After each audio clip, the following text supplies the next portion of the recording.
Forming an LLC for your business may seem difficult or time consuming, but if you watch this video until the end, you'll understand exactly how you can set up one on your own. But for those that don't know, an LLC stands for a limited liability company that pretty much helps anyone starting a business keep all of your business assets and liabilities away from yourself. And as far as taxes, LLCs are very flexible because they're considered pass-through entities, which means the LLC itself does not pay taxes on the business income, where instead the income passes through to the members of the LLC, which is how an LLC avoids double taxation. But speaking of taxes, with an LLC, you are able to write off a number of business expenses such as supplies, travel expenses for tax deductions, which would lower the amount of taxes you would have to pay. Which by writing off expenses, this is exactly how many real estate investors get away with never paying taxes. But to get straight to it, the first thing that you have to do is choose a business name. So when it comes to forming an LLC, the first thing you need to do is pick a name, and if you already know the name of your business, using that or whatever is closest to it is going to be the best option for naming your LLC. But understand that each state varies with their rules, but the name you pick has to end with one of these phrases, with the most common one ending with LLC. So let's say your business is Joe's Pizza. If that is available, you would ideally want the LLC to be named Joe's Pizza LLC, where you can easily search that online to check if that's available. By doing this is the simplest way to pretty much show that your business is in fact a limited liability company, and you will typically have this name on all of your legal documents. But be aware, especially if you have a common name like Joe's Pizza LLC, to make sure that there are no other LLCs in your state with the same name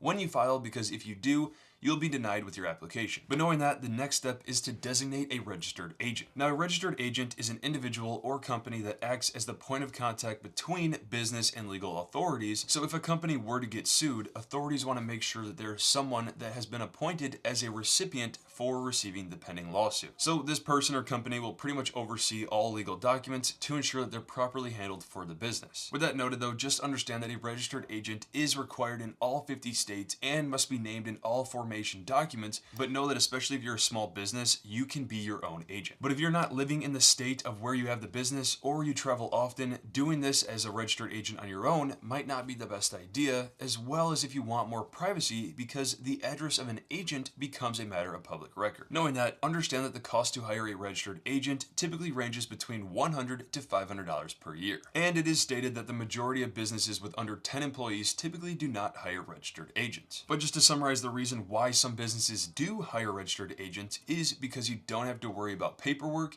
you can easily get more privacy, it's favorable if you have no physical address, odd business hours, or if you have business locations in multiple states. To remove all the hassle and feel confident that your LLC is filed correctly, the sponsor of this video, Taylor Brands, provides all the business building tools to ensure your business is set up for success. The company provides services for setting up LLCs, license and permits, taxes and accounting, trademarks, and an official EIN number so that you can separate your business from your personal assets. So in the worst case scenario that something happens to your business, the LLC could help so that someone won't sue you directly, they could go after your LLC. And so to get started, you're going to want to click the link in the description below. That will take you to this page where you are first going to enter the state you're forming the LLC in. From there, you'll need to input your ideal business name to check if it's available. So let's say John Smith Media LLC.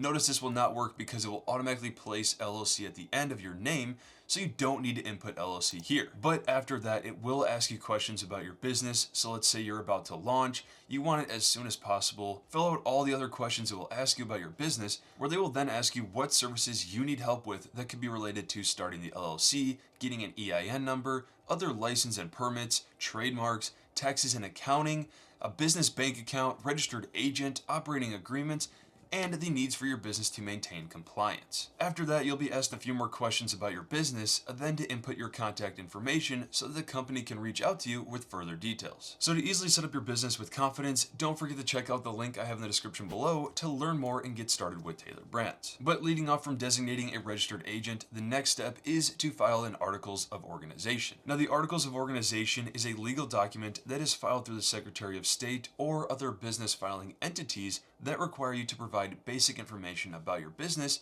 such as the business name, address, members of the LLC, the purpose of the business, information about the registered agent, the management strategy for the business, and an official signature from a member of the LLC, which some states do vary slightly, so I highly recommend researching any questions that you have specifically for your state. And just so you know, this form could also be referred to as a certificate of formation or certificate of organization, where the price is typically going to range from $50 to $200 depending on your state, where Massachusetts is $500. But understand that the filing for this is a one-time upfront fee, and many states the ongoing fees for an LLC are going to be much lower. And then from there, another thing you're going to want to confirm is the way the business is going to be managed, because it could be either member managed or manager managed. To simplify this, member managed means that the authority is in the owners of the LLC, where manager managed means that the owners elect a manager or managers that might not even be inside of the business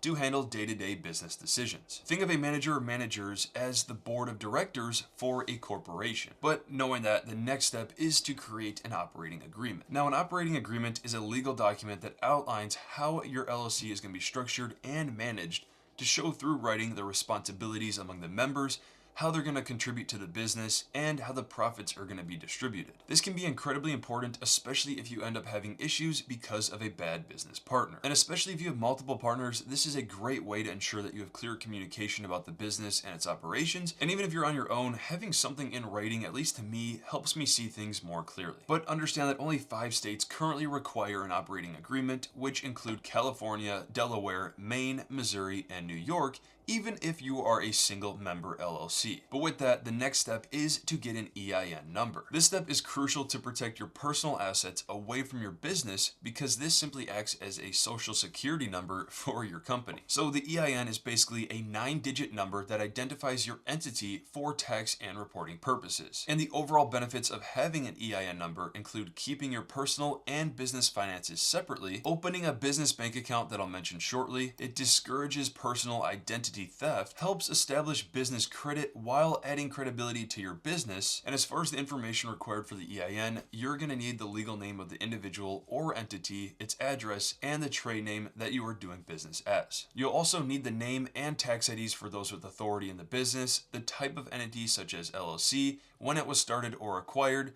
the reason for applying, the highest number of employees you expect in the next 12 months, as well as the number of LLC members. And so another huge reason why getting an EIN is so important is because now you are able to open up a business bank account. The purpose here is that every transaction you make and all the budgeting that's within the business, you can keep solely within the business. This makes it much easier to understand what is personal or not, analyze financials when it comes to taxes, and it will make your business look much more professional. Now, there are many accounts that you could look into here. Chase and Wells Fargo are just a few of the large banks that you may have heard of that offer an account. And I will say you can also get a business credit card to link to the account so that you can earn rewards points on your purchases and build credit, which if you are interested to learn more, I'll have a link in the description below to some of the top business credit cards available in the market. But knowing that, the last thing to make sure of with your LLC is to maintain compliance. Staying compliant with all legal requirements for your LLC is crucial to remain active with your business. So the first thing you need to ensure is that you are filing your annual report, where the rules for each state vary, where the majority of them are yearly that this must be done,